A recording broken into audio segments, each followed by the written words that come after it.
사태를 어떻게 파헤쳐 나갈 것인가에 대해서 정말 소소한 강의를 들려주실 서정수 골드님을 앞으로 모시겠습니다. 큰 박수 부탁드립니다.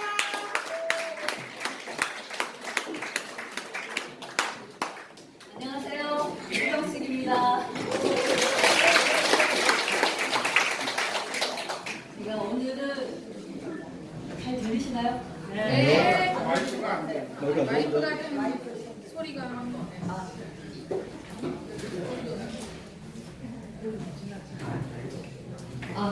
잘 들리세요? 안 들려요? 마이크가 잘 안 들리는 거예요. 이제 들려요. 뒤에 잘 들리세요? 약해요. 약하죠? 평소에 했던 것보다 좀 약한 것 같은데? 어느 게 나으세요? 이게 더 나아요? 이게 더 나으세요? 첫 번째로 다시요. 노란 거. 네, 잘 들리세요? 네. 괜찮아요. 왜냐면 오늘은 조금 빨리 나가야 될 것 같아요. 제가 내용을 준비하다 보니까 이거를 이게 좀 아시면 좋겠다 싶은 것들을 쭉 하다 보니까 이게 유산균, 우리 면역을 지키는 것에 자기 면역이 왜 중요한가, 그리고 이제 왜 그걸 지키기 위해서 우리가 어떻게 해야 되는가, 결국은 프리바이오틱스를 먹어야지 된다, 이렇게 얘기를 말씀을 드릴 거거든요. 그래서 지금 이것을 지금 우한폐렴 굉장히 많이 걱정이 되시죠? 지금 난리가 났어요. 지금 난리가 났는데 지금 우리는 약간 이렇게 한데 그게 지금 어떤 것인가에 대해서 좀 말씀을 드리면 좋겠다 싶어서 제가 오늘 그 부분에 대해서 잠깐 언급을 해드리려고 해요. 지금 마스크 다 쓰고 오셨어요? 네. 안 써도 돼요? 우리한테는 필터가 있다? 무기가 있어요. 이게 처음에 우한폐렴 굉장히 공포를 물고 가는데 이제 매스컴이랑 딱 보면 굉장히 무서워요. 이제 보면은 실체보다는 이 공포가 더 무서운 것 같아.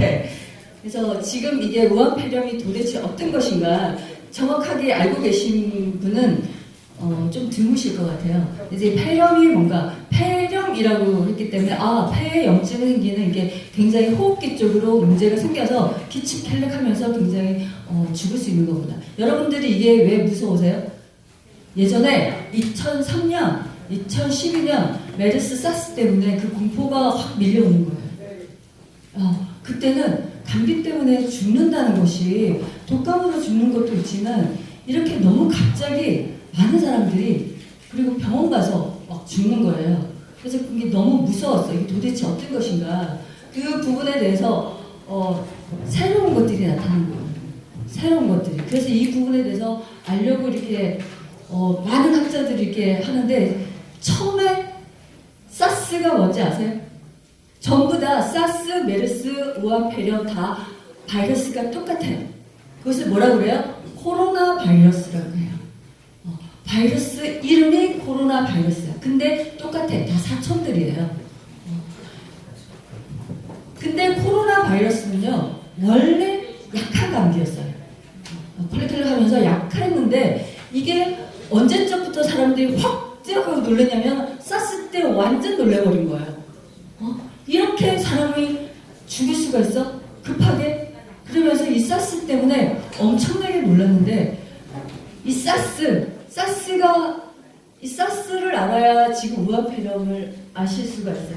사스하고 우한폐렴하고 생긴 지역이 똑같아요. 어떻게 발생이 됐냐면 중국에 사스는 광저우라는 이렇게 야생동물 파는 시장이 있거든요. 그 사람들 지금 이렇게 보면은 박쥐를 먹어요. 아주 예쁜 여자애가요. 박쥐탕 먹는 거. 이게 나와요. 그게 매개체도 지금 두 개 다 박쥐라고 나와있어. 사스, 메르스, 사스하고 우한폐렴도 다 박쥐라고 지금 나오거든요. 근데 박쥐탕을 먹는 이런 것들인데 거기서는 박쥐뿐만이 아니라 살쾡이, 야생동물 우리가 다 잡아먹어요. 그 우리 속에 여러분들 닭이 이렇게 사육시키듯이 빽빽한 곳에서 그 시장에서 막 갇혀 있었던 거예요. 갇혀 있었던 것들이 얘네들이 어떻게 되겠어요? 야생에서도 살던 애들이 그 좁은 우리에서 많은 사람들이 오는 데서 이렇게 그거를 자기들도 먹어가는 이 환경 속에서 살았던 거예요. 근데 자기들이 가졌던 이 바이러스가 자기들끼리 이제 바이러스는 서로 이렇게 유전자를 이렇게 막 짬뽕이 돼요.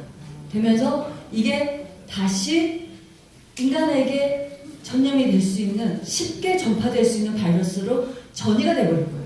돌연변이가 생겨난 거거든요. 그래가지고 팍팍 나고 똑같아요. 근데 사스 때도 중국 사람들이 이것을 다 실시했어요. 막 일이 막 퍼지고 이러니까 WHO에서 야 어떤 일인지 보고해 라고 지시가 내렸어요. 그런데 중국이 무시해버렸어요. 별거 아니야. 그냥 폐렴 바이러스가 좀 약간 변이가 생긴 것 뿐이야. 이렇게 했거든요. 근데 그 광저우에서 사는 그 치료를 했던 의사가 홍콩으로 자기 친척 결혼식이 있어가지고 갔어요. 근데 도착해가지고 우리가 막 열이 나고 아픈 거예요. 그래서 그 호텔 이름인데 그 호텔의 9층에서 이렇게 묵어가지고 있었는데 이 사람이 이제 그 치료받고 가는데 그 호텔에 묵었던 사람들이 하나씩 이제 병원에 가는 거예요. 그리고 이 사람들이 홍콩은 국제도시잖아요. 근데 거기에 묵었던 베트남 사람, 싱가포르 사람, 캐나다 사람, 샌프란시스코 사람들이 각각 자기 나라로 들어가서 그 나라에 이제 퍼지기 시작한 거예요. 퍼지면서 캐나다에 있는 사람들은 자기가 원래 여기에서 묵었다는 얘기를 하면서 이제 격리를 해가지고 지켜보면서 아니구나라고 했는데 그 홍콩의 그 캐나다 사람이 자기 고향에 갔다 돌아가면서 어머니가 당뇨병이 있었는데요. 당뇨병을 앓으실 때문에 돌아가신 거예요. 근데 장례를 치르려고 하는데 그 아들이 장례 치르지를 못하고 막 병원에서 응급실에서 있는데 검사실에서 병실이 안 나가지고 같이 응급실에 가면 검사실 있죠. 거기서 6명이 같이 들어누워 있었는데 죽은 거예요. 근데 서서히 그 검사실에 같이 있었던 사람도 나중에 다 죽는 거야. 그리고 자기 남동생, 여동생 죽고 부인 죽고 자기 손자. 그러니까 가족들이 막 퍼지기 시작하면서 이게 뭔가 이렇게 막 되는 거예요. 캐나다에 갑자기 확 퍼지는 거예요. 근데 캐나다 사람들이 이제 그쪽에서는 인종차별 같은 게 있잖아요. 그래서 안 그래도 그런 것들이 있었는데 이거는 아시아 사람들이 걸리는 거야 하면서 막 이게 왕따를 시키는 거예요. 그런데 나중에 봤더니 인종과 민족과 종교의 차별 없이 다 걸려버렸어요. 막 휩쓸고 가버리는 거예요. 2012년 12월 달에 이렇게 했는데 그거를 실시하고 막고 있다가 이게 2003년도에 2002년도에 12월 달에서 2003년도에 하면서 쭉 퍼져가지고 겨울에 퍼져가지고 여름에 되려고 할 때 이렇게 잠잠해지는 거예요. 그때 그러고 나서 이 사스에 대한 공포 때문에 완전히 이렇게 놀란 거예요.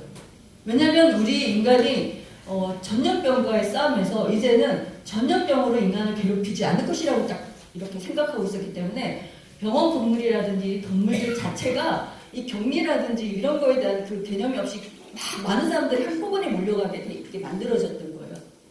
그러면서 그게 이후에 쭉 제가 나중에 뒤에 말씀을 드릴 것입니다만은 이게 왜 공포스럽냐면은 그렇게 많은 사람들을 죽이기 때문에 공포스러워요. 갑자기. 암하고 심장병 이런 거가 문제가 아닌 거예요. 휩쓸어 버리는 거예요. 그래서 이 전염병이 다시 돌지 않을 것이다 라고 생각했던 이 우리들의 생각이 완전 착각이었다라는 것을 그때 사스가 확실하게 보여준 거예요. 그래서 이렇게 의료가 발달하고 과학 문명이 발달하고 이렇게 했음에도 이게 완전 우리가 뒤통수 맞은 거거든요.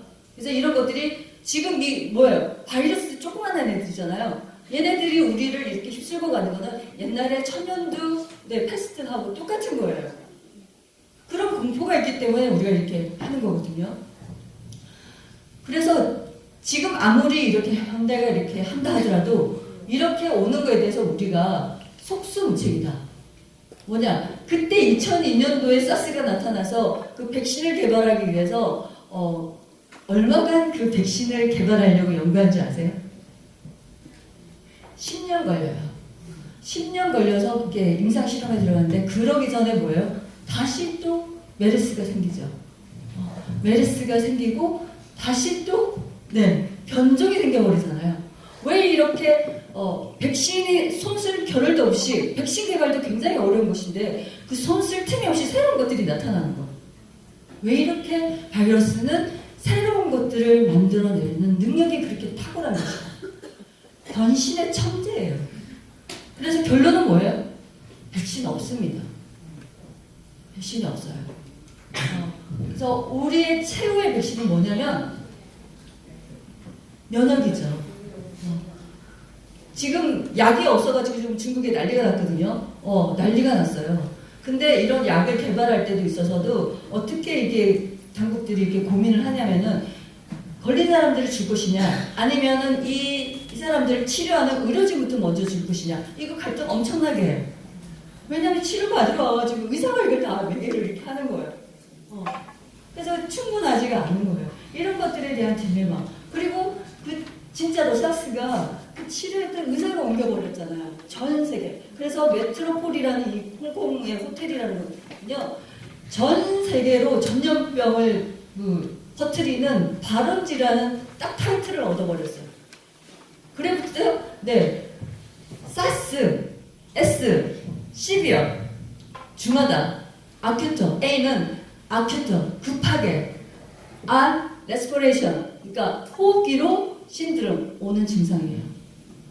메르스는 미들, 이스트, 중동에서 아시죠? 낙타. 그래서 반대로 레스퍼레이션 신드롬이에요. 다 호흡기예요. 근데 이거는 지금 우한 폐렴도 다 호흡기인 거예요. 다 똑같이 코로나 바이러스. 예전에는 그냥 우리가 약하게 알았던 그 바이러스가 계속 변종해서 생긴다는 거죠. 그럼 이 바이러스는 왜 이렇게 많이 이렇게 변종이 빨리빨리 생겨버리는 걸까? 왜 이렇게 인간의 기술이 이렇게 발달했는데 따라가지 못할까? 그거는 이 조그만 애들은요 굉장히 빨라요. 빨리 번식을 시켜봐요. 번식을 시키는데 우리는 인간은 DNA가 두 가닥으로 이렇게 복제를 하잖아요. 근데 얘는 빨리 하기 위해서 한 가닥만 가지고 복제를 할 수가 있어요. 그거를 RNA 바이러스라고 합니다. 그래서 RNA가 있으면 이 한 가닥이 복제가 쫙 되면서 이게 인간은 이게 잘 됐나 못 됐나를 2중 3중으로 다시 검열을 하거든요. 인간 자체 내에서. 근데 얘네들은 빨리빨리 해야 되기 때문에 이런 거 다 귀찮아. 그런 거 다 생략 하고 그냥 바로 팍팍팍 만들어버리는 거야. 복제를. 그렇게 잘 됐는지 안 됐는지 하작품을 이렇게 검열을 하지 못하다 보니까 오류가 굉장히 하작품이 많이 생기겠죠. 그래서 돌연변이들이 얘네들이 자체적인 변이가 많이 생겨버리는 거예요. 그래서 잡을 수가 없어요. 그리고 하나 이거는 내피셜인데 이거는 뉴스에서 나온 어떤 하나의 가설을 얘기를 하는 거예요. 하나의 가설. 자, 미 국방성 생화학전의 전문가가 워싱턴 미국 그 뉴스에서 이렇게 발표한 내용이 뭐냐면은 이거는 중국에서 퍼뜨리는 생화학전일 수 있다라고 얘기를 하고 있어요. 그게 어떻게 가능? 그렇게 사람들을 죽이고도 그렇게 할 수가 있어? 그쪽의 사고 방식으로는 가능할 수도 있다라는 거예요. 왜냐면 엄브렐라라는 연구소에서 화난시장, 그 야생시장 똑같거든요. 사스하고 우한 폐렴하고 똑같습니다. 근데 거기에서 가깝다 그러는데 이거는 확정되지는 않았어요. 근데 왜 이걸 말씀드리냐면은 우리가 지금 얘기하는 트랜스펙타에 대한 개념을 정말 확 와닿겠다. 그런 생각이 들어서 제가 말씀을 드려요. 왜 이걸 터뜨리느냐. 이렇게 쫙 터뜨렸을 때 그 중에서 살아남는 사람이 있다는 거예요. 왜? 100% 죽는 건 어때요? 우리가 항생제가 내성이 왜 생기느냐.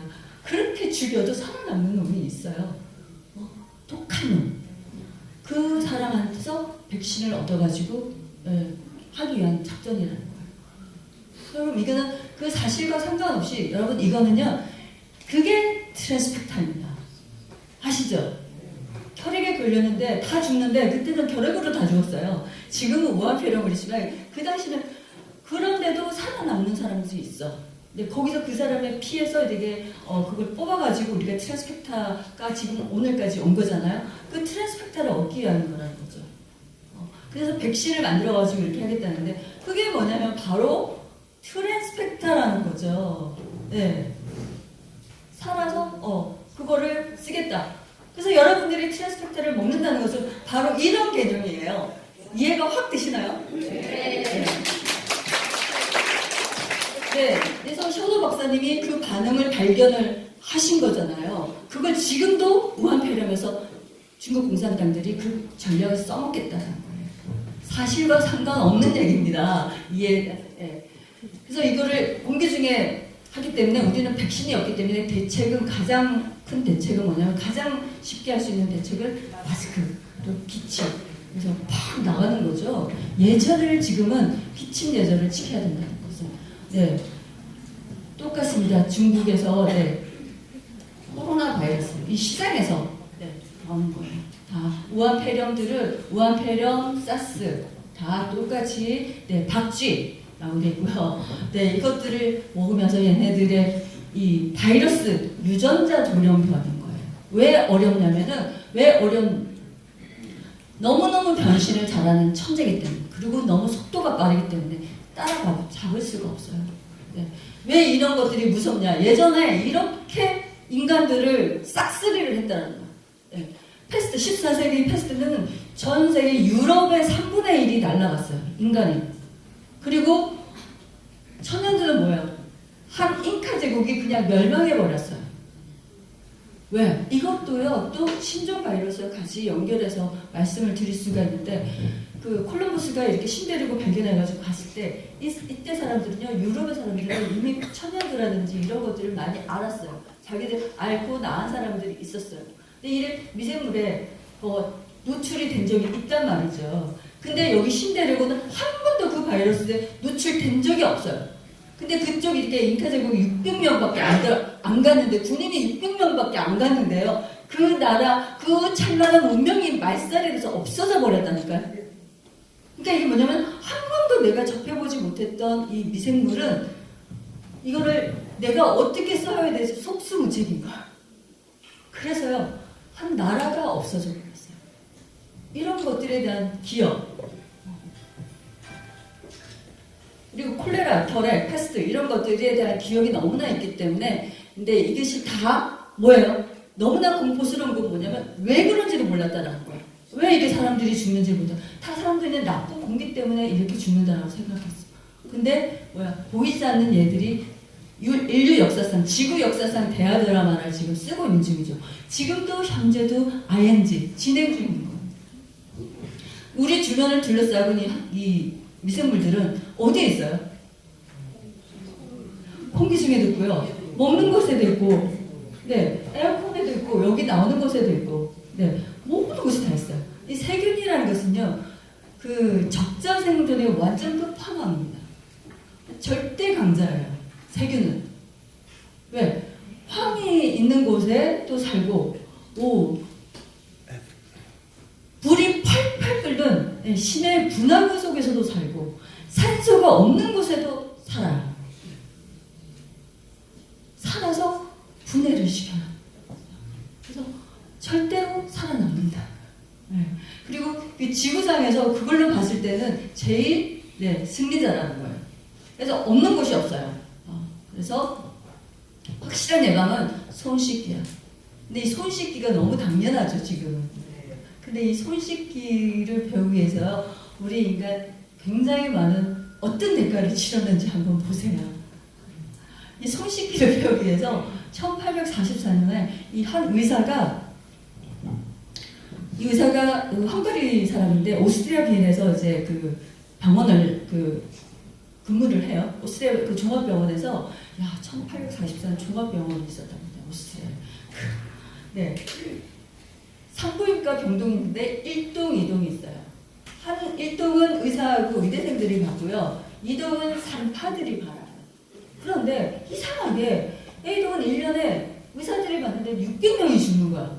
산파가 받는 데는 60명이 죽는데, 길거리에서 애를 낳아도 이것처럼 죽진 않는 거예요. 차라리 집에서 애 낳는 게 나아요. 병원 가서 애를 낳으면 죽는 거야. 그래서 왜 그런가를 이렇게 궁금해하다가 이 의사가 자기가 굉장히 존경하는 선배 의사가 죽었어요. 그때는 1840년에 우리 해부 이런 거 전혀 없을 거 아니에요. 그러니까 인체를 위해서는 직접 시체를 해부를 해야 되죠. 해부하면서 배우는 거예요.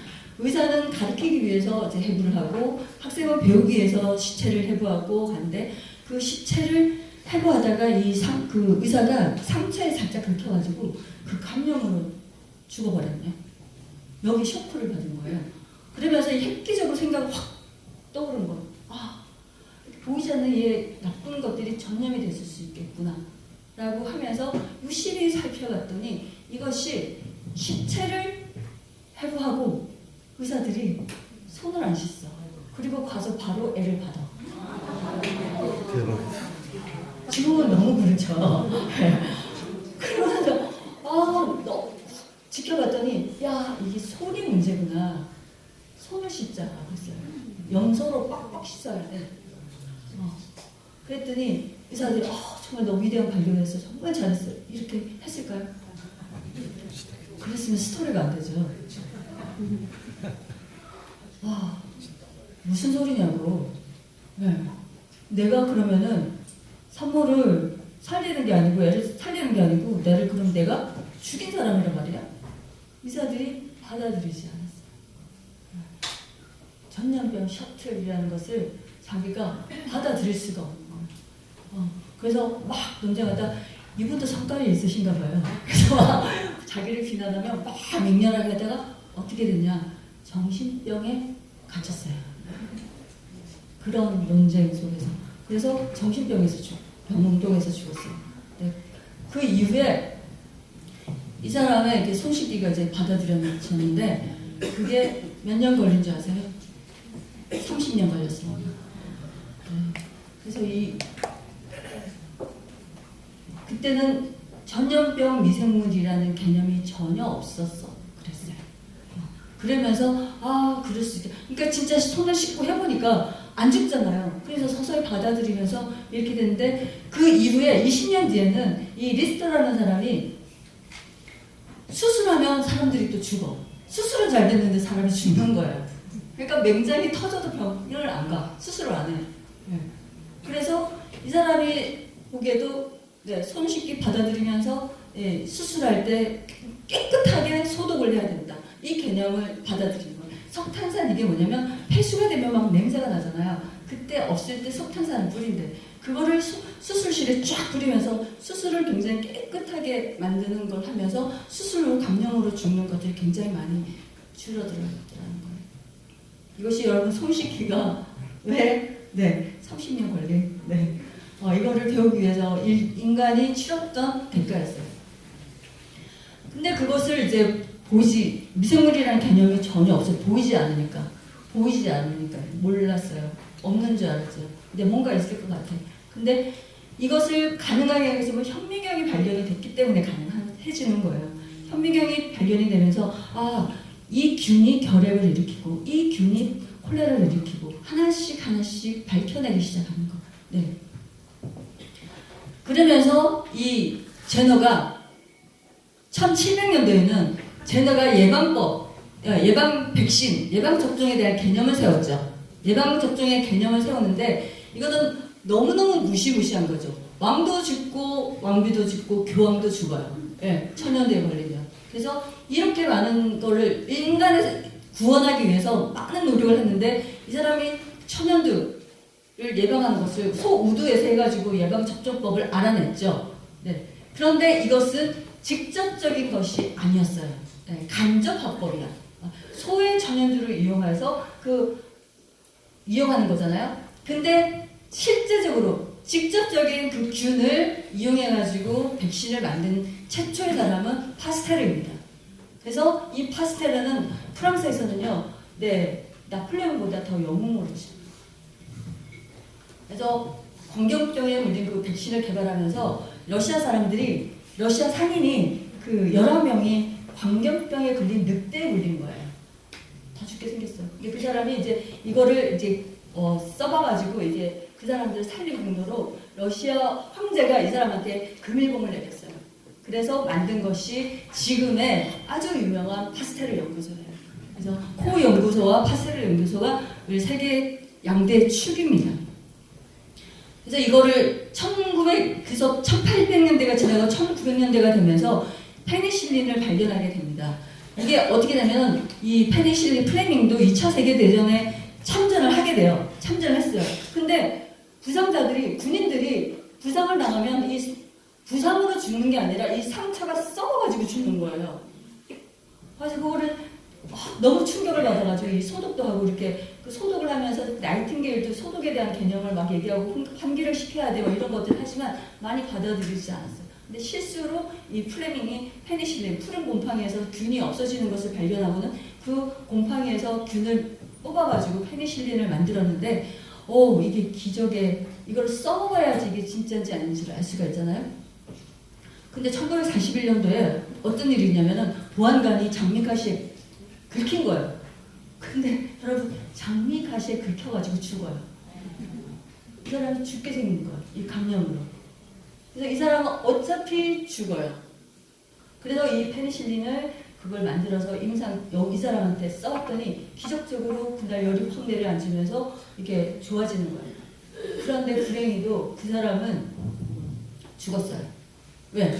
좋아지는데 전쟁 당시이기 때문에 이 연구소가요 이게 다 감시를 당하고 마음대로 만들어낼 수가 없어요. 너무 적어요. 그래서 이 사람의 보안관의 오줌을 받아다가 다시 또 그 페니실 뽑아가지고 막 죽이도 하고 그랬거든요. 근데 한계가 있기 때문에 그 사람은 죽었지만 페니실린은 굉장히 성공적인 것이구나. 기적적인 것을 알게 돼가지고 하는데 불행하게도 이게 금방 이렇게 1차, 2차 이런 게 있는 거예요. 처음에는 이 페니실린이 너무 추출하기도 어렵고 추출을 했는데도 이게 금방 효과가 없어져.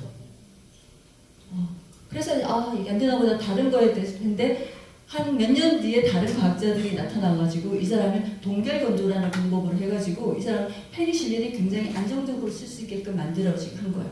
이게 되는구나 해가지고 제약회사를 찾아가지고 2차 세대전 당시 230만 명이 쓸 수 있는 연합군 전체가 쓸 수 있는 페니실린을 만들어서 2차 대전 군인들한테 주는 거예요. 그때 당시에 만들어진 이 사파예요. 2차 대전 페니실린을 맞은 너집에 들어갔어요. 이거를 왜 말씀드리느냐? 이것이 바로 미생물 간의 자기들끼리의 전쟁이라는 거예요.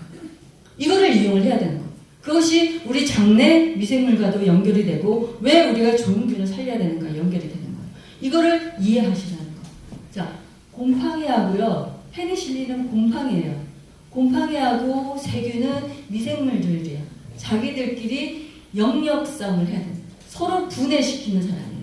그래서 자기 영역을 하기 위해서 얘를 죽여야 돼요. 자기들끼리는 적이에요. 그거를 이용을 하는 거예요. 그래서 만들어진 것이 페니실린이라고요. 그 간단한 원리가 우리 장에도 있는 거예요. 여러분 우리가 왜 이렇게 장내 미생물이 있느냐? 처음에 미생물들이 보기에는요. 이 미생물들은 우리 몸에 쳐들어왔어요. 자, 숙주로서 이게 파먹고 살아가기 위해서 숙주로서 선택을 해가지고 인간의 몸에 들어와가지고 그런데 세균이 죽이다 보니까요. 세균이 숙주가 죽어버리네. 그거 먹고 살 게 없잖아요.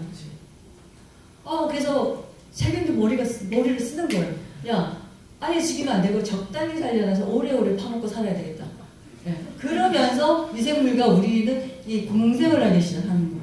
그래서 이 균도 들어오고 저 균도 들어오고. 그럼 뭐예요? 자기들끼리 영토 싸움을 해서 땅 따먹게 하는 거예요. 그 영토 싸움을 하기 위해서 서로 싸우는 거예요. 누구의 세력이 세냐? 그거예요.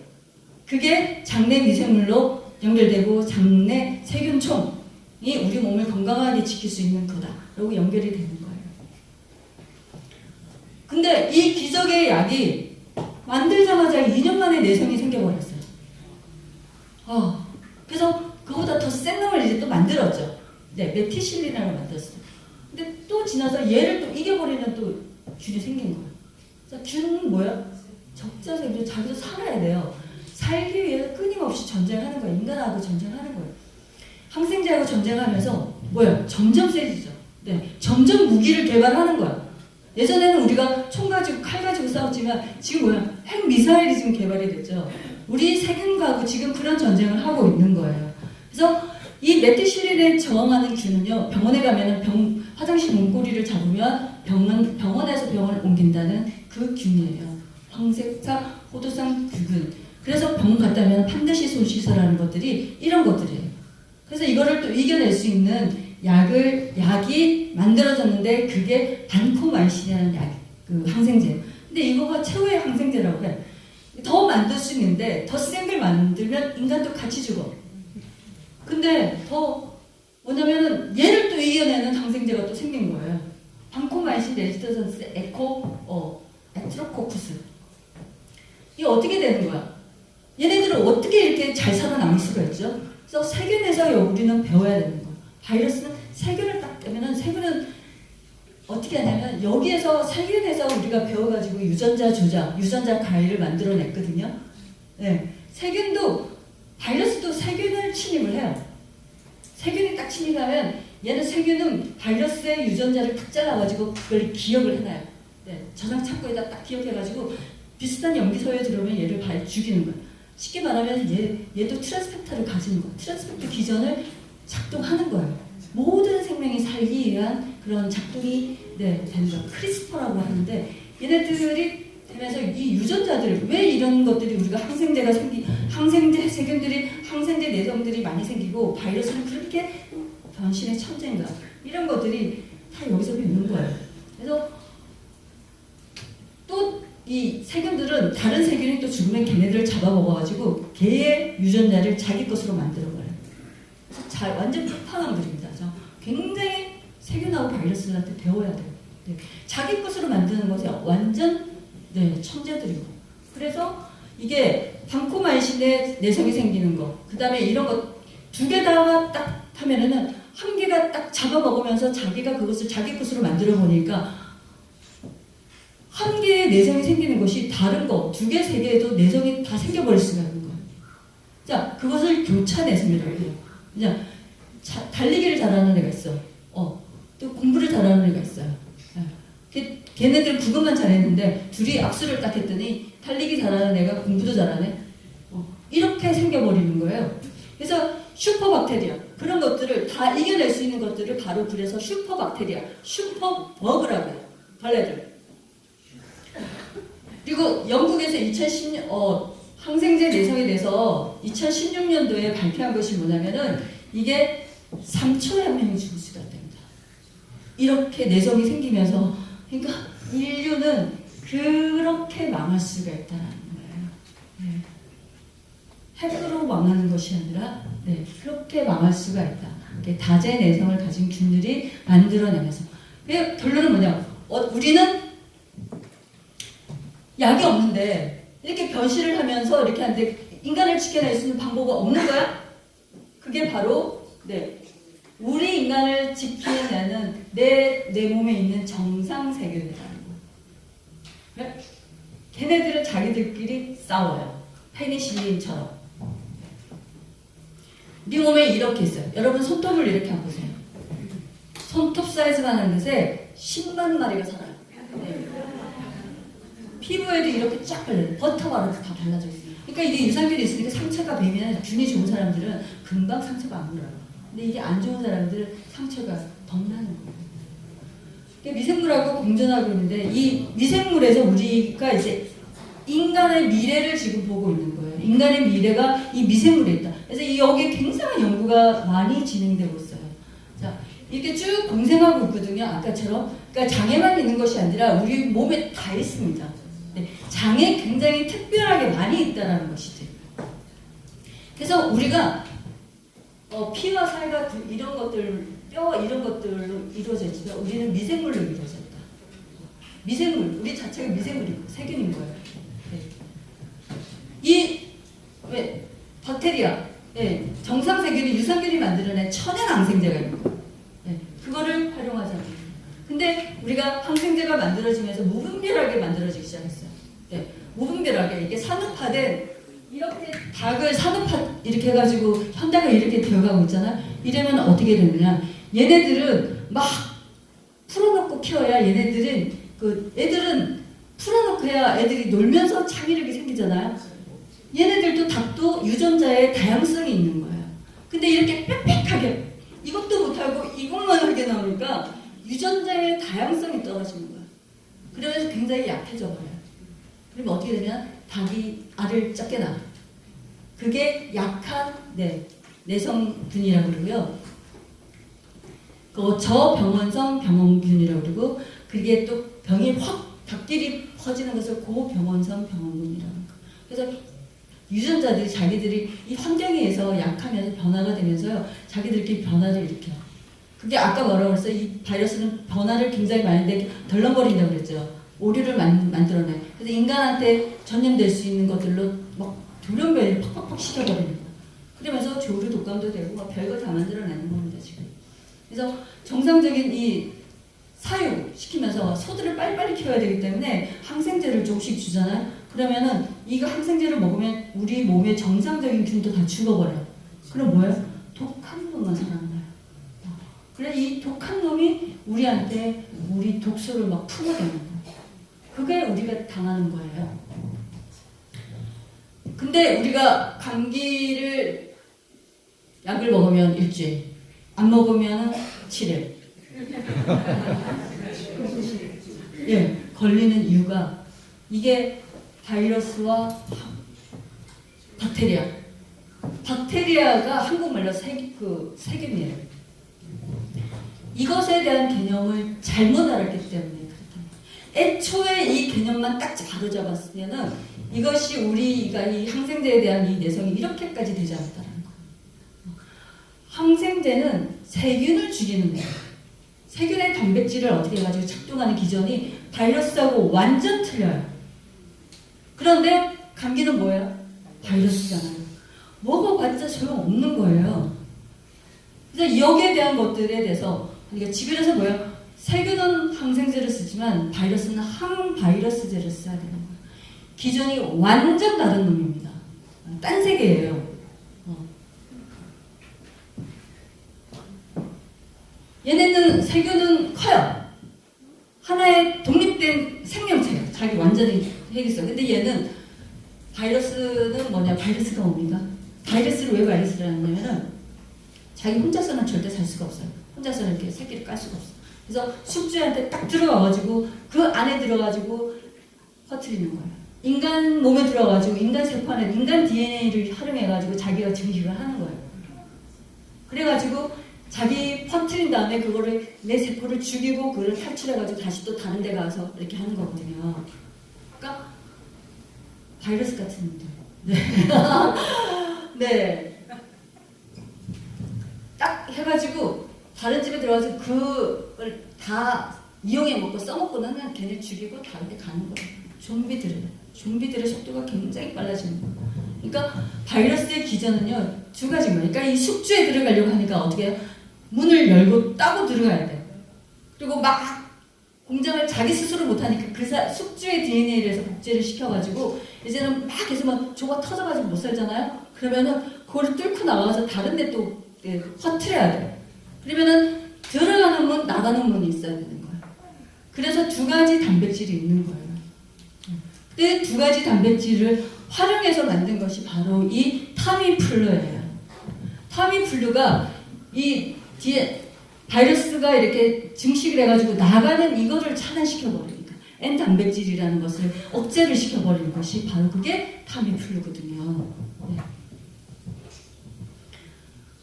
근데 이 타미플루의 그 바이러스의 성질을 역으로 이제 우리 인간이 활용하기 시작했어요. 인간이 어떤 사람입니까?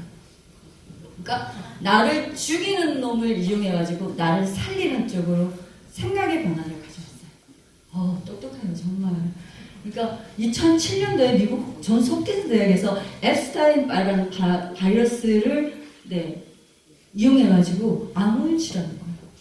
자, 이 암세포를 치료하는데 항생제라 이게 막 항암을 하면은 무작위로 죽여버리잖아요. 그 정상세포, 암세포 다 죽여버리니까 어떻게 하냐면 얘는 뭐야? 바이러스의 특징이 뭐야? 바이러스는요 아무 때나 들어가지 않아요. 골라서 들어가.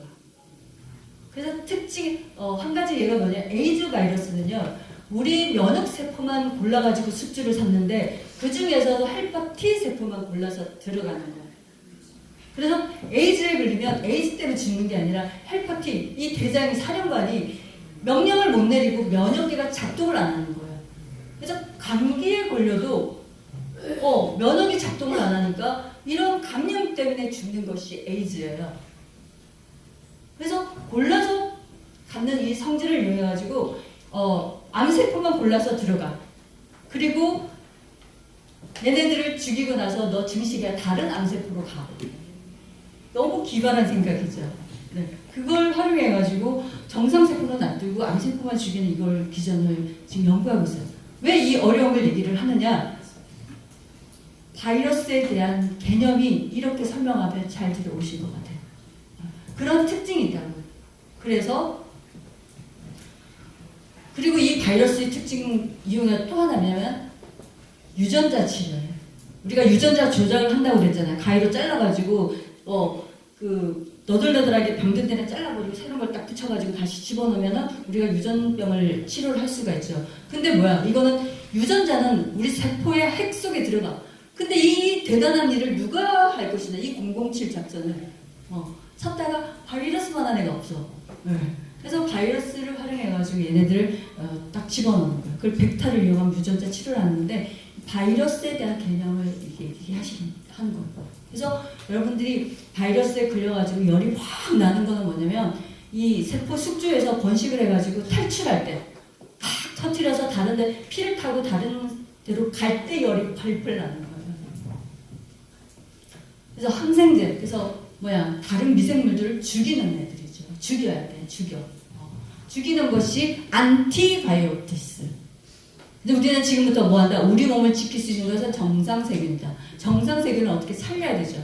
그래서 살리는 프로바이오틱스를 말씀을 드릴 거예요. 그래서 우리 몸은 얘네들이 싸우고 있는 전쟁터예요. 지금 좋은 균, 나쁜 균, 중간균이 삼국지가 지금 땅 따먹게 하고 있는 것이 우리 몸이에요. 누가 이기느냐가 건강하냐, 병에 걸려냐. 이 유산균을 어떻게 발견했냐면은 이 유산균을 발견한 사람도 파스텔을 해요. 포도주 발효할 때 유산균이 있구나. 근데 이게 얼마나 좋은지도 몰랐어. 이거를 엄청 좋은 하나를 발견한 사람은 러시아 메치니코프예요. 메치니코프가 불가리아 사람들이 너무 오래 살아. 왜 그러나 봤더니 이 사람들은 발효유를 먹어요. 봤더니 발효유 속에는 우리가 인간이 왜 늙고 병들고 하는가 봤더니 우리가 먹은 음식물이 다 소화가 안 돼요. 노폐물이 끼어. 그러니까 우리가 음식을 먹거나 이빨에 끼듯이 음식물이 끼고 해서 우리가 이게 썩어가지고 입냄새가 나듯이 장에서 그러고 있구나. 근데 이거를 깨끗하게 칫솔질해서 청소해주는 게 누구다? 그러니까 발효에서 나오는 유산균이 그거 하더라는 거야. 그래서 이것이 그렇구나를 봐서 생명연장이라는 논문을 써가지고 2008년에 노벨과학상을 받아요. 그래서 메치니코프, 발효에서 이런 걸 활용해가지고 굉장히 많아요. 비피더스, 메치니코프, 불가리스, 많이 있잖아요. 그래서 프로바이오틱스라는 말은 뭐냐면은 일정량 이상 먹었을 때 내 몸에 유익한 살아있는 균이에요. 살아있어야 돼요. 어디까지? 장까지 살아가는 거예요. 자, 살아있는 균이기 때문에요. 이 프로바이오틱스를 제품으로 만들었을 때, 딱 우리 뇌에 왔을 때 보면 뚜껑을 땄을 때 걔네들은 어떨 수 있다? 다 죽어 있을 수도 있다. 살아있는 균을 먹는 것이 유산균 제품이에요. 근데 그거를 객관적으로 하기 위해서 뭐 하냐? 유통기한까지 살아있는 놈이 몇 마리일까? 그게 CFU 해가지고 이렇게 도전 마리수라고 하는 거예요. 그게 우리는 6억마리라고 하죠. 적어요. 다른 데도 엄청 많아요. 야구르트 드시면 돼요. 야구르트는 400억마리 들어갔어요.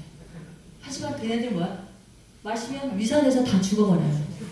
그래서 이게 얘네들이 장에 살아와가지고, 그러니까 이 지독한 위산을 통과해서 장에서 터트려 안 차게 돼야 되는데, 우리가 땅을 개간을 해가지고 이 땅이 편안해야 된단 말이죠. 이게 땅이 앉아야 돼. 근데 낙하산이 안 펴지고 그냥 그대로 나가버리면 아무 소용이 없는 거예요. 그래서 두 가지를 해결해야 되는 거야. 위산을 통과를 해야 되고 장에서는 잘 안 차게 돼야 돼. 두 가지를 잘 해결해야 되는 문제가 있는 거예요. 얼마나 어려워요. 이게 굉장히 이러지 말고 내 안에 있는 균은 분열하는 게요. 새끼 까는 게 20분 만에 한 번씩 까요. 그게 인간의 15년, 30년 걸리는 일이 20분 만에 한단 말이죠. 그러니까 얘를 잘 번식을 시키면 얘 있는 애를 잘 활용하자. 그게 먹이를 주는 거예요. 살아있는 놈이 있기 때문에요. 굶어 죽고 더워 죽고 추워 죽고 뭐 이래요. 네, 습기 차서 죽고. 네. 그래서 굉장히 까다롭단 말이죠. 생존 조건이. 근데 얘네들은 요 안에 있는 애들을 잘 먹여서 얘네들이 그냥 안에서 내가지고 먹지 말고 얘가 만들어서 즉석, 네, 떡볶이처럼 즉석으로 만들어가지고 내 몸을 건강을 지키자. 네, 이런 것들이 프리오바이오틱스를 같이 넣는 거예요. 그래서 지금은 프로바이오틱스와 프리오바이오틱스를 같이 믹싱해가지고 만든 요즘의 개념은 신바이오틱스라고 얘기를 해요. 그래서 우리가 밥을 먹으면 우리가 좋은 균이 좋아하는 음식이 뭐야? 식이섬유를 줘. 식이섬유가 내 밥이야. 그래서 우리가 탄수화물 식이섬유이 이제 내 미생물인데 내가 밥을 먹으면 내 장 안에 있는 미생물도 그 밥을 같이 먹는 거예요. 그래서 얘네들을 살려서 근데 우리 몸에 유산균을 늘리는 것은 그래서 내 몸 안에 의사를 막 늘리는 거예요. 의사를 늘리는 거다. 좋은 균은 소장에 있는 균이 락토바시러스고 대장에 있는 균이 비피더스균이에요. 자, 좋은 건강을 지키려면 출산 시에 우리가 태어날 때 이 출산 시에 우리 애를 어떻게 낳느냐에 대해서 애가 평생의 건강이 70%가 좌우가 되는 거예요. 제왕절개를 했냐? 네, 자연분만했냐? 모유를 먹었냐? 네, 분유를 먹었냐? 에 따라서 자, 우리가 이렇게 자궁 안에 태아 상태는요 무균 상태예요. 무균실에서 네, 딱 깨끗하게 했어요. 그러면 네, 이틀 전부터 이제 준비를 하는데 엄마 그 산도를 빠져나올 때 얘가 엄마 질 속에 있는 미생물을 샥 밟는 거야. 네, 미생물 샤워라는 거. 거기서 미생물을 만나요. 네. 그리고 얘네들이 우리 엄마가 그래서 어떤 상태냐에 따라서 어떤 균을 만나느냐. 그래서 어떤 균을 만나느냐가 어떤 혈액형이냐랑 비슷하게 돼버려요. 네. 그리고 어쩔 수 없이 제왕절개를 했어. 샤워를 못 받았어요. 그러면 애가 모유라도 먹어야 돼. 모유를 먹어야 돼. 엄마에게 균이 있잖아요. 피부에 있는 균을 만나야 되는데 모유도 못 먹으면 얘는 엄마 피부에 있는 균도 못 만나는 거야. 그럼 굉장히 다양성이 떨어지죠. 그래서 어릴 때 건강이 평생 건강을 좌우할 수가 있는 거예요. 네. 왜 당신의 유전자가 DNA가 당신의 운명이 아닌가? 2010년 1월 28일 타임즈에 나왔다고 그랬죠. 이것은 이 미생물이 내 생각에 따라서 나의 유전자를 구부릴 수가 있다. 너희 DNA가 너의 운명이 아니야. 라고 우리한테 굉장히 좋은 메시지를 줬다고 했어요. 지난 시간에. 근데 이 미생물이 제2의 유전자라고 하는 거예요. 지금 이게 15년밖에 안 됐는데 미생물균 총 무슨 유전체학, 미생물균 유전체학. 아주 제가 최신의 그런 잡지를 봤는데 15년밖에 안 됐다는데 미생물체 유전체학. 새로운 개념들이 생겨났어요. 이게 네 혈액형이 어떤 거냐에 따라서 내 안에 미생물이 어떤 거냐에 따라서 성격도 달라지고 머리 IQ도 달라지고 치매도 오고 애들이 자폐도 오고 그런 다큐 많이 나왔죠. 유튜브에 많이 영상이 있습니다. 찾아보세요. 이렇게 된다는 거예요. 근데 어떤 미생물이 있느냐? 한마디로 예를 들어보면은 어린애들의 그 장에 비피드스가 많으면 애들이 굉장히 밝은 성격이 돼요. 성격이 굉장히 밝은 거예요. 그리고 어린애들이 감기에 걸리고 짜증내고 그럴 때 안에 있는 균이 밸런스를 안 맞아서 이렇게 균형이 깨진 거기 때문에 얘네들을 유산균을 먹어서 장내 밸런스를 맞춰줘야 된다는 거예요. 그래서 무엇을 먹느냐가 얘가 어떤 균이 사느냐를 결정하는 거야. 유산균이 좋아하는 음식은 식이섬유예요. 유해균이 좋아하는 거는 밀가루예요. 설탕. 밀가루가 들어가면 뭐 하냐면은 부글부글해요. 부글부글하면서 가스가 발생되면서 밀가루는 곰팡이균하고 비슷해. 그 성분이. 그러면서 곰팡이가 막 되살아나는 거예요. 그러니까 곰팡이가 이 점막을 파먹으면서 굉장히 나쁜 짓을 하거든요. 유산균이 어떻게 이 면역에 관여를 하는가에 대해서 굉장히 흥미로웠어요. 이것을 유산균 자체가 우리가 트랜스펙타 이전에 유산균 자체가 우리가 1차 방어막을 형성하는 거예요. 네. 2005년에 이탈리아에서 연구가 뭐냐면 프로바이오틱스가 조절 T세포, 헬퍼 T세포가 400만이거든요. 이 400만의 숫자를 늘린대요. 그리고 염증을 담당하는 인터루킨 10, 이 사이토카인들을 이런 것들 조절을 하는 거예요. 이런 것들에 대한 연구가 있어요. 그리고 우리가 장 누수 적응할 때 이렇게 타이트 점션, 막 촘촘하게 이빨이 꽉 있어야 이빨이 안 껴가지고 장 누수가 안 생긴다고 그랬죠. 근데 얘네들이 유산균을 먹으면 얘네들을 이빨이 촘촘해듯이 딱 촘촘해지게 만든다는 거야.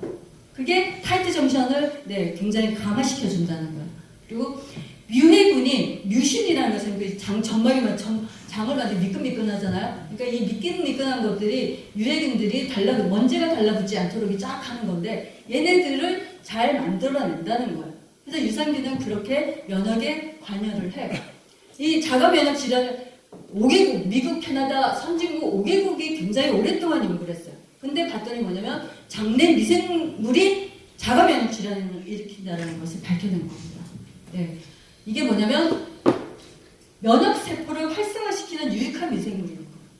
그러니까 머리를 똑똑하게 하는 애가 있고 밝게 하는 미생물이 있고 이 여러 가지 종류가 많이 있어요. 그 중에서 면역세포를 주목해 하는 미생물이 있다는 거, 균이 있다는 거. 걔네들을 살려주면 되겠죠. 그리고 이 유산균 자체가요, 뭐가 부족한가를 판단해가지고요, 얘네들을 부족한 애를 잘 만들어낼 수 있게끔 한다는 거예요. 유산균은. 너무 놀랍지 않아요? 이게 면역에 관여하는 거. 왜 우리가 우한폐렴은요, 내가 한 번도 만나보지 않는 바이러스일 수 있어요. 기억이 없어요. 트랜스펙타는 기억을 활용하는 방법인데 기억이 없어. 그러면 한 번도 못 만나봤던 애는 어떻게 내가 방어를 하고 지켜내야 돼? 얘네들이 해줘야 된다는 거. 얘네들이 판단을 해줘야 돼. 빠리빠리 해야 된다는 거. 그러기 위해서 뭐야? 유산균이, 똑똑한 유산균, 좋은 유산균들이 많아야 되는 거예요. 그래서 유산균 우리 몸에 조절하고 그래서 면역기를 지켜주는 거예요.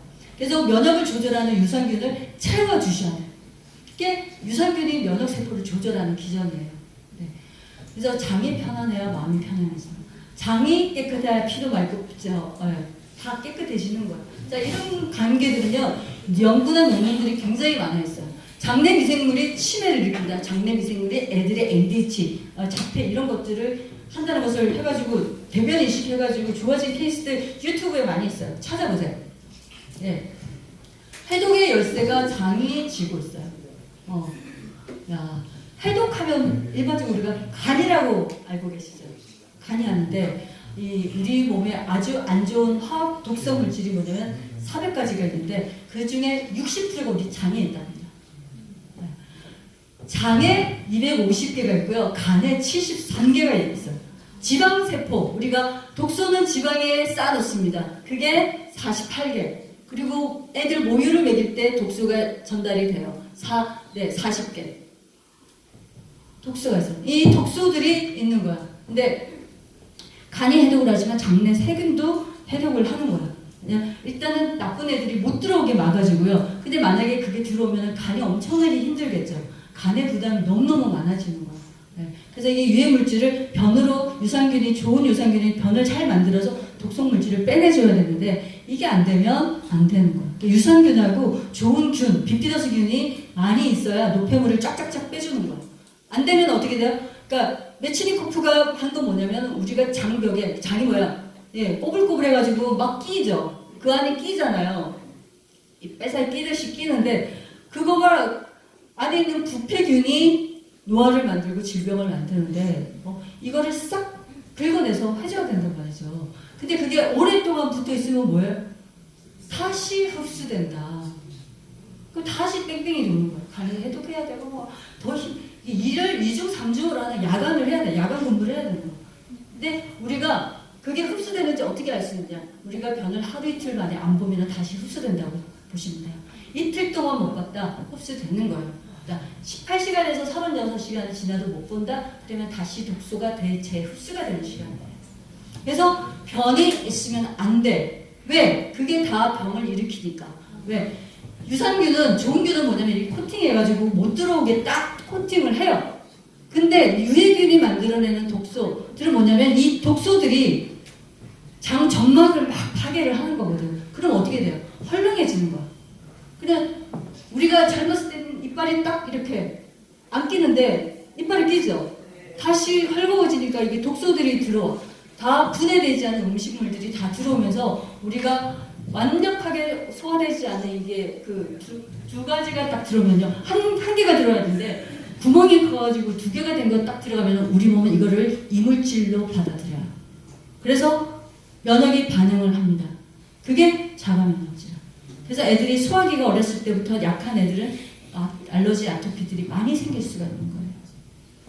그래서 이거를 지켜내려면 어떻게 된다? 이 유해균들을 없애줘야 되는데 없애는 것이 아니라 얘네들을 죽이는 것이 아니라 얘네들이 살 수 없는 환경을 만들어줘야 되는 거예요. 모기를 잡아 죽이는 게 아니라 모기가 사는 웅덩이를 없애줘야 돼요. 그게 내가 유익균이 살지 못하는 환경, 산성 환경을 만들어주는 거예요. 그게 유산균이 만드는 유산물질, 젖산, 이래서 이런 것들이 많이 만들어서 내 몸이 산성이 되면 모기의 웅덩이가 안 생긴다. 그래서 장내세균은 외부에서 침입한 병원균이 못 자라게 하는 거예요. 그래서 우리가 트랜스펙타도 쓰면서 트랜스펙타의 역할이 유산균의 역할하고 뭐 비슷비슷해요. 네. 왜 변비가 생기고 설사가 나고 배가 아프냐? 여러분들의 장 속에 균이 안 좋기 때문에 비피더스균이 줄면 변비가 생겨요. 그리고 여자가 남자보다 변비에 더 민감한데 여성 호르몬이 장의 운동하고 많이 연관이 있다고 합니다. 네. 그리고 유산균의 역할은 뭐냐면 그래서 1차적으로 우리가 면역 반응, 면역을 잘 지켜요. 나쁜 균이 찾아오면은 아까 말해서 우리 몸을 서로 뜯어먹고 사는 애들이에요. 그래서 자기가 영역이 많아야 돼. 그래서 얘네들이 세력이 많아야 되기 때문에 나쁜 균이, 좋은 균이 많이 있을 때는 나쁜 균이 들어왔더니 얘네들 밀어내는 역할을 하는 거예요. 그래서 우리가 유산균을 많이 먹어서 이런 환경에 있을 때는 유산균을 많이 먹어줘야 된다. 나쁜 애들이 쳐들어오니까. 스스로 아니까. 그리고 우리 몸에서 비타민을 만들어내는 거예요. 그리고 균들은 뭐냐면은 그 존재 자체가 분해자들이에요. 네. 땅 속에서 다 분해를 시키고 우리 몸의 음식물들도 다 분해를 시키는 거예요. 역할은 땅이나 내 장이나 똑같아요. 그러니까 다 소화되지 않은 음식들이 소장으로 오면은 그거를 유산균이 있으면 그거를 다 분해시켜 주는 거예요. 그래서 소화 기능에 굉장히 많이 역할을 하는 거죠. 그래서 여러분들이 6개 이상의 이걸 유산균을 드셔야 되는 거예요. 방귀나 변의 냄새가 너무 지독해. 유해균이 많은 거예요. 설사변비 있다. 유해균이 많아요. 툭하면 배 아프다. 유해균이 많습니다. 네. 항생제를 많이 먹는다. 애들이 항생제를 먹었다. 좋은 균이 죽어버렸어요. 균형이 깨져요. 네. 스트레스를 많이 받는다. 스트레스 받는 순간 내 장내 밸런스가 미생물 밸런스가 확 깨져버려요. 네. 그래서 푸는 방법이 있다. 유산균 먹어줘야 돼요. 인스턴트 밀가루 많이 먹는다. 밀가루 안에 곰팡이가 생겨나요. 네. 밀가루를 먹으면 곰팡이랑 비슷해. 네. 곰팡이가 장 점막을 파괴시켜버리는, 구멍을 뚫어버리는 거. 과일이나 야채를 안 먹는다. 유익균을 굶겨 죽이고 있어요. 네. 감기가 자주 걸리고 알레르기가 있다. 내 장내 균의 밸런스가 깨져 있는 거예요. 애들일수록 더 유산균을 먹여주셔야 합니다. 복부 비만이 있다. 유산균이 많으면 얘네들이 유산균을 먹었을 때 살이 훨씬 더 잘 빠진다는 거 아시죠? 네. 그래서 분해자들이에요. 분해자들. 살도 분해를 시켜버려요. 네. 담배하고 술을 일주일 이상 마신다. 술을 마시면 왜 안 좋냐? 술 마시면 비타민 B가 파괴가 됩니다. 그러면 비타민 B가 파괴가 되면 곰팡이가 살아나요. 네. 그거를 곰팡이가 살 수 있는 환경을 만들어 버려요. 그래서 이것을 프로바이오틱스를 드셔야 되는데 이런 증상들이 있을 때는 우리 프로바이오틱스와 프리바이오틱스가 융합이 된 것이고 위를 통과하고 장에서 잘 안착될 수 있게끔 만들어진 기술을 활용한 것이다. 아까 얘기했잖아요. 내 가문은 어떤 균을 쓰느냐예요. 수많은 만 가지가 있어요. 우리 몸에 종류가 만 가지입니다. 숫자는 더 많겠죠. 몇 점 아래. 네. 이런 것들이 어떤 균이 나한테 있느냐예요. 그래서 좋은 균주를 엄선하는 거예요. 그래서 이게 마치 한약 쓸 때, 처방 쓸 때 비방을 쓰는 것처럼 어떤 균주를 선택하느냐가 굉장히 틀려진 거예요. 그래서 굉장히 엄선한 균들 4종을 썼다는 거예요. 비피드 이렇게 들어가는 거는 대장에, 락토바시러스 소장에 작동합니다. 그래서 우리가 먹이가 될 수 있는 게 보통 플락토 올리고당 쓰는데 3가지를 더 집어넣었어요. 왜? 어렵게 집어넣는 것보다 안에서 자체적으로 공급하는 것이 그런 전략을 썼어요. 똑똑한 전략을 썼습니다. 그래서 트랜스펙타가 여기에 들였다는 게 굉장히 호레펜은 굉장히 특이하죠. 그리고 굉장히 자랑스럽죠. 왜? 이 유산균의 역할을 더 똑똑하게 만들어주는 역할을 합니다. 그러니까 유산균이 먹이도 먹지만 얘네들이 역할을 확 살아나는 거죠. 왜? 유산균이 얘가 판단을 해. 그리고 유산균이 면역세포를 막 불러. 그러니까 거기다가 면역세포가 같이 합세를 하면 연합합동작전이 되는 거죠. 그러니까 막강 파워를 발휘할 수 있는 것들이 있다는 거죠. 그래서 간단한 제품 같지만 여러 가지 전략이 굉장히 최신의 가장 적합한 전략들이 숨어 있다는 거예요. 그래서 이런 결과들이 있고 우리가 하루에 한 포씩 드시면 여러분들의 건강을 잘 지켜내실 수가 있고 우한 이런 것들이 보이지 않는 공포들이 왔을 때 우리는 이런 것들로 인해서 안심하고 지켜낼 수 있을 것 같습니다. 많이 전달해 주시기 바랍니다. 감사합니다.